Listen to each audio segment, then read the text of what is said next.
I don't know if you guys have heard of this guy. Sean Feucht is his name. He's like a Christian nationalist nutcase. And he found himself with an opportunity to hold a prayer service or whatever at the Pentagon, and the Capitol and a bunch of other places. Let me introduce you to him if you're unfamiliar. I don't talk about him very often. He also released a video, I can't find it at this moment, where he was complaining about Bishop Buddy, basically asking Trump for mercy for immigrants and LGBT people and all that other stuff. And he basically said that it wasn't a Christian prayer service. It wasn't Christian because she was asking Trump for mercy. Like, really? Anyway, let me introduce you to him. This clip's from late April 2023. That's why we get called. Well, you're a Christian nationalist. You want the kingdom to be the government. Yes. You want God to come and overtake the government. Yes. You want Christians to be the only ones that, yes, we do. Okay. Does it get clearer than that? He wants Christians to be the only ones in government, or the only ones to live in the U.S., I suppose, depending on what you thought he was going to say next. According to Project 2025, I'm reading it on my Unfiltered channel and on my podcast right now. If you're curious, I'm reading the whole thing beginning to end.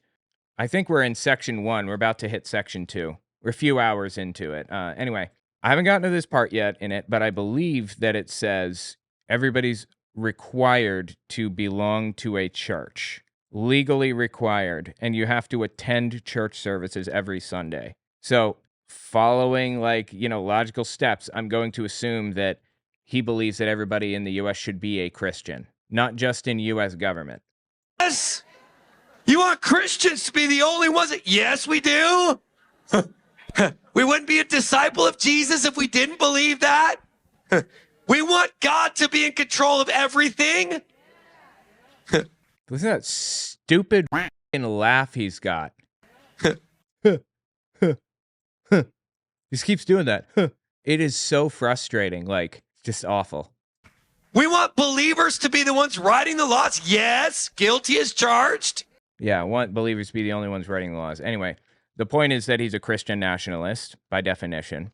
Jesus said that you should worry about God's kingdom. These people commonly use a verse. I forget what verse it is. Now, maybe it's in Mark, but it basically says, occupy until he comes. And the way that they interpret that is Jesus wants Jesus wants Christians to control the government of the world until he returns. That is not in any way, not even a little bit close to what the verse was about. It was just a parable told by Jesus about a king that was going off to fight in a war. He gave 3 of his servants gold. Each one got 10 pieces of gold or something. And he said, do business with this gold until I return. That's what it says. Do business with, not occupy until I return. Do business with this gold until I return. Trade it in the market, make money with it. That's what the verse says. Sean Feucht, Gene Bailey, Lance Wallnau, and, all these other Christian nationalists outright claim the Bible says Jesus told them to occupy the government until he returns. That's not twisting the Bible. That's making up completely. That's just fabricating it out of thin air. That's writing a new Bible book, not reading the previous one. Anyway, that's Sean Feucht, if you were unfamiliar. He knows Pete Hegseth, as it turns out, and he apparently held a prayer service at the Pentagon. So God is doing amazing things. This is a season where worship is going everywhere in our government, across the nation, here in D.C. I'm at the you don't need to remind me. Washington Cathedral, and Pete Hegseth, who's a friend of mine, who's about to become the leader of the Pentagon, the head over the Department of Defense. He just said, Sean, what if we do worship inside the Pentagon? And I was like, you know what? Let's do it. So this is just a testimony of encouragement to all of you out there. God is moving in big ways. Can you imagine worship going up from the Pentagon? Unfortunately, I don't have to imagine. As a shield of protection over our nation. Thank you, all of you who have been supporting us, have been praying for us. God's moving in big ways, amazing connections, and the best is yet to come. Just sick. At the Pentagon, let us worship festival, I guess, or let us worship event, prayer service. The founding fathers would be horrified by this. Thomas Jefferson was one of the founders of the Enlightenment movement. There were a few. What were the other ones? I forget. There's one specific one I'm not thinking of. Rene Descartes? I feel like Voltaire was one of them, but that could be wrong. No, I was right. Actually, yeah, Voltaire was involved too. I didn't realize. He was at least one of the influential intellectuals. Anyway, the founding fathers would be horrified by this. Straight up horrified. Except John Adams. That head would probably enjoy it. Don't get me started on him. Anyway, check out this next clip from Sean Feucht. This one is actually recent also. This is after inauguration. He's talking about Christianity and government, basically. It's crazy, guys. It's wide open right now. That's the biggest thing I want to express to you, and I hope that you share this. It's like our government has people in it now. I've never seen this and never heard of this before, where worship is being invited in, and the Trump team actually has a faith department. Brother, Biden was a Catholic, or is a Catholic, I guess. Like, there have always been religious people in government. In fact, the vast majority of people in government are religious by like a mile and a half, are Christians. It's not even close. They're just not imposing it on me. That's the difference. They're not forcing me to follow their dictates, their religious beliefs or whatever. That's the only difference here. Sean Feucht does want to do that. Where every cabinet member has almost like an intercessor, like a government sanctioned intercessor that's responsible to pray and integrate faith and prayer and decision making into every facet of the government. I mean, it's absolutely unprecedented. You know, I'm trying not to read into things too much here, but you see in this dude's hat, right? Make America Great Again, except it's not a famously red hat. It's a black hat. Elon Musk was selling black MAGA hats not too long ago. He called them dark MAGA hats, I think. And they were using a font that is famously used in like every neo-Nazi pamphlet that they produce, every neo-Nazi piece of merchandise that they make, all of it uses this font by and large.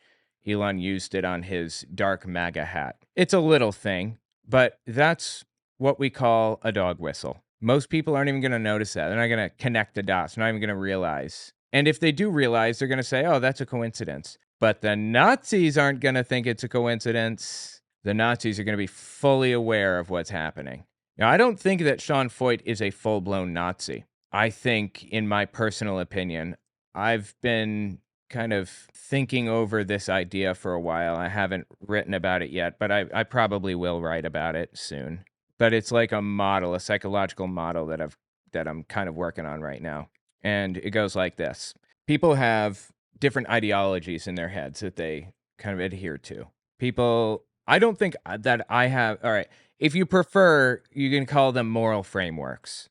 As far as I can tell, I think I only have like one moral framework that I work with that's informed by information as it comes in. But Christianity is its own set, its own prepackaged thing, its own prepackaged moral framework. And when you join the religion, you take on that framework as your primary.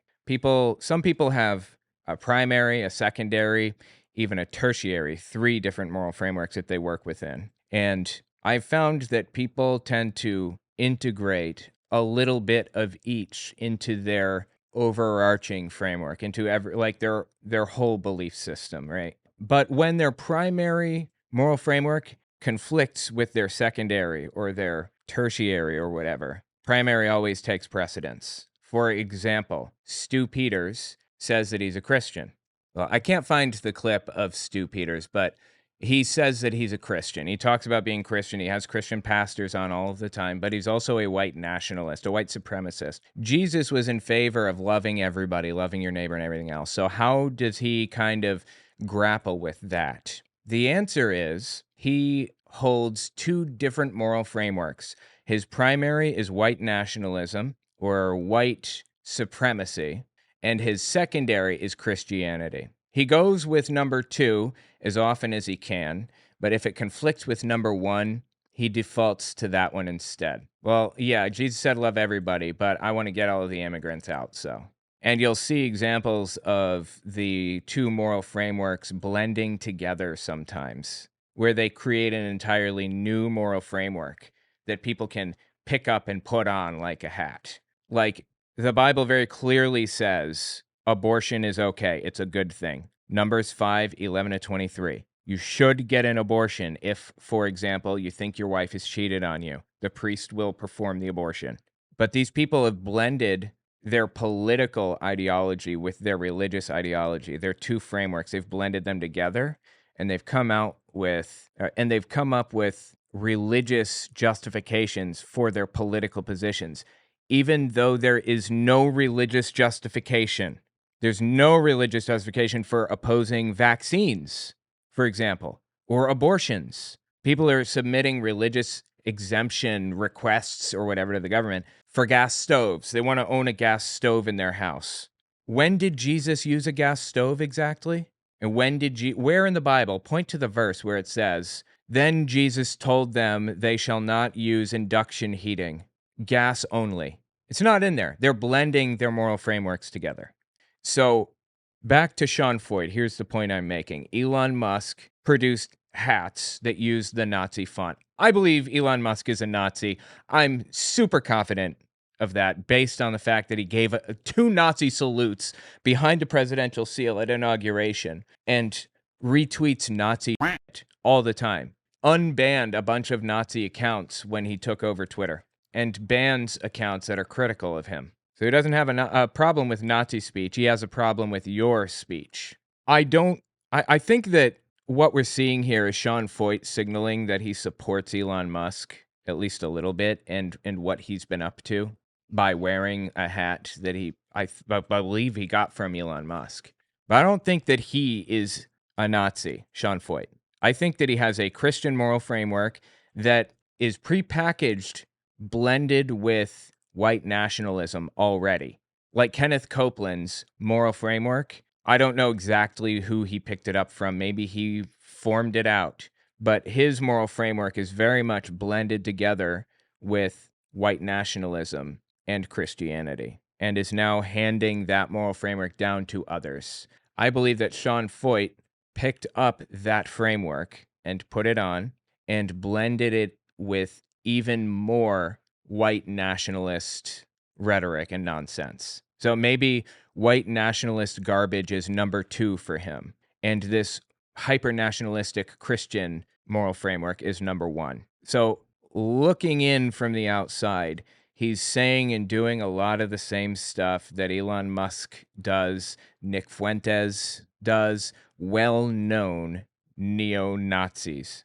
Richard Spencer, mimicking them. And he may not even know why he's doing it anymore. He may not even realize what the purpose is for opposing immigration. But he stands behind the position anyway, because that's part of the prepackaged moral framework that he's using. There is no good reason to oppose immigration. I don't want to go down the road right now, but immigration is phenomenally good for an economy. There is no downside, none. There's only one reason that I know of that people oppose it. Anyway, listen to Sean Feucht in conversation with Mark Driscoll, another far-right Christian nutcase who's picked up the moral framework of Kenneth Copeland by and large, maybe modified it a little bit, and holds white nationalism maybe as a secondary. By the way, this clip is from early October 2024. This is immediately before voting happened in the election. So do you think that there's any argument to be made for a Bible-believing Christian to support the Harris-Walz campaign? This is not a hard election. This is not a difficult, complex thing. There's no nuance here. One side wants to cut off body parts of children. No, they don't. One side wants to kill babies up until the 9th month of them being in the womb. No, they don't. Where are you getting this? Where did you come up with this? You got gummy bears in your ears? You're not listening to what people are saying? No, nobody stands for this. Nobody wants this. Roe v. Wade, the thing that he railed against like it was the end of the world, put the line at viability, which is basically like 20 weeks, which I'm happy with. In fact, I feel like 20 weeks is a little bit high, but I'm good with Roe v. Wade as a package because basically nobody got abortions at 20 weeks. The vast majority were between, I think, 8 weeks and 12 weeks or something like that. The vast majority, like before 10 weeks, I don't even remember the stats now, but the only time anybody could get an abortion beyond 20 weeks was if they were going to die. If there's like a medical emergency and the doctor said, this needs to happen now. People aren't getting elective abortions beyond 20 weeks because they weren't allowed to. It wasn't legal and nobody would want to. Why would anybody do that? You know the real answer to that, if Sean Feucht was telling it. Because they're trying to sacrifice to Baal. I'm not joking. That's what he believes. The only time you get an abortion past 20 weeks is if, like, there's a medical emergency. Like, you're going to die, or the baby's going to die, or, like, the head is just, like, filled with water. There's no brain. It's just water. Hydroencephalus is what it's called, I believe. This shit isn't happening. But if they told the truth about their position and about the opposition's position, nobody would support anything that they have to say ever again. They must lie to get the public on their side. Like, we don't even have to defend these things that he's saying because they're fictitious. Cut off body parts of children. One side wants to kill babies up until the 9th month of them being in the womb. One side wants a complete hijacking of the economy with government-controlled food prices, which all... No, I don't. What are you talking about? Where did you get that? Who told you that? No, nobody has ever advocated for this in the U.S. Nobody of any real significance is certainly not in the past 50 years.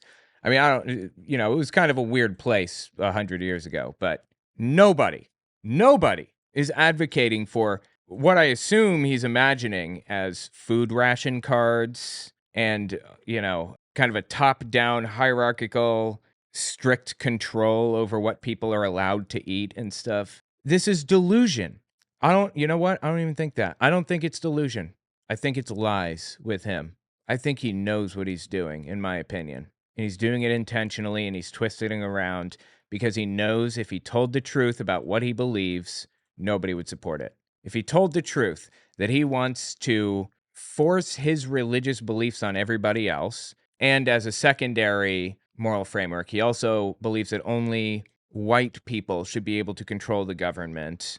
Only white Christians should be in any positions of power or whatever else. If he said those things out loud to somebody other than a Christian denomination or a Christian church, if he said this to the general public, which is who this is going out to, no one would support it because this is Mark Driscoll's channel versus his channel his platform where he said it from a stage earlier. Kingdom to be the government. Yes.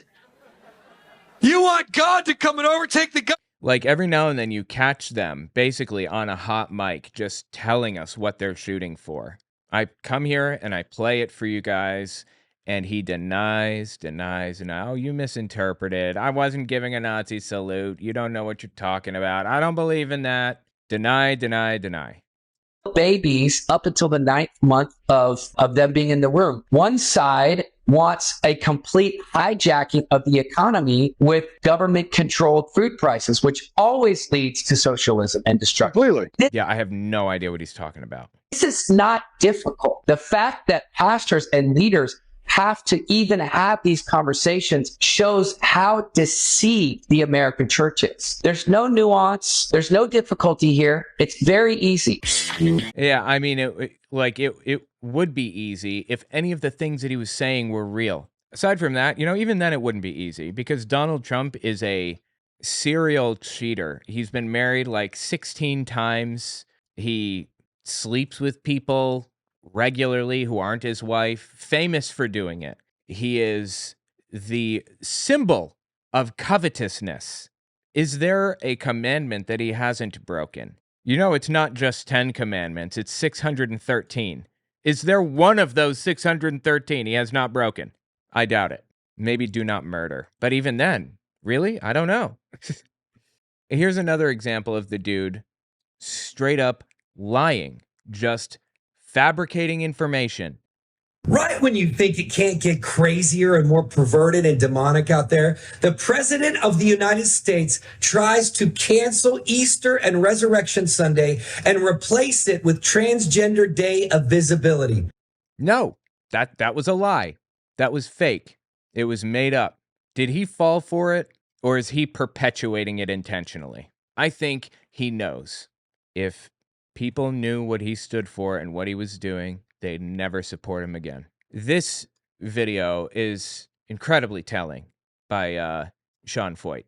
Just give this a listen, and I'll fill you in a second. I don't know about you guys. I can't take it anymore. Like, I woke up this morning and I just was thinking, like, God, raise up the Jehus, like, raise up. You know, it talks. Do you know who Jehu was? I had to look this up just to be super clear on it. Jehu was basically a military leader in Israel that did an insurrection on the government, took control of the government, and forced people not to have freedom of religion. They weren't allowed to practice their religion the way they wanted. They were forced to follow it the way that he wanted them to. I think it was Judaism. It's Old Testament stuff. He was imposing it on them by force. Overthrew the government, became a dictator, imposed religious belief on people. As Joel Webbin says, whether you're going to be a Christian is immaterial to the fact that you're at least going to pretend. You're going to pretend to be a Christian, bare minimum.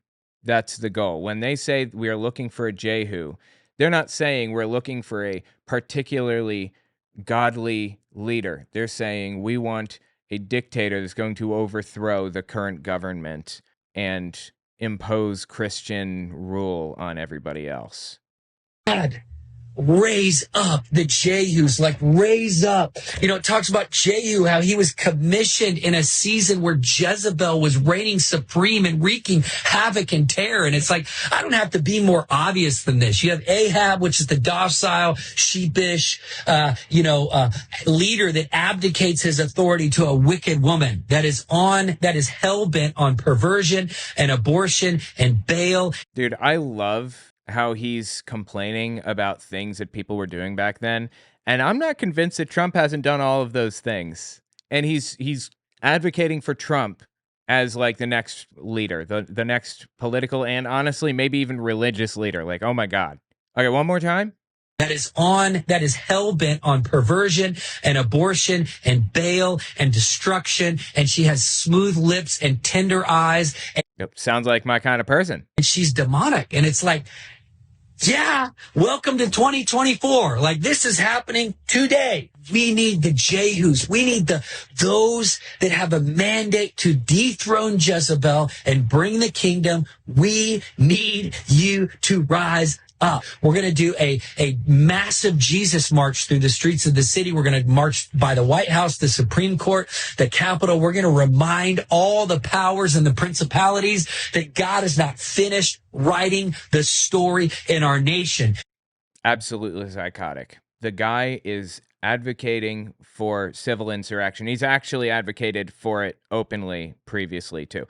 And obviously, based on the video I showed you at the very beginning, he very clearly only wants Christian rule. He wants everybody else out. This is the exact ideology that Hitler believed in, except it's about a different class of people.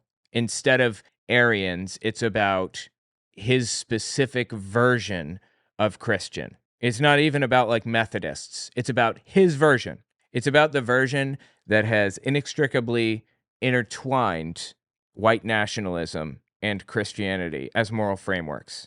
And now they are like indistinguishable from each other. That's who he wants leading the country. Indistinguishable from Nazism. Tell me what you think in the comments.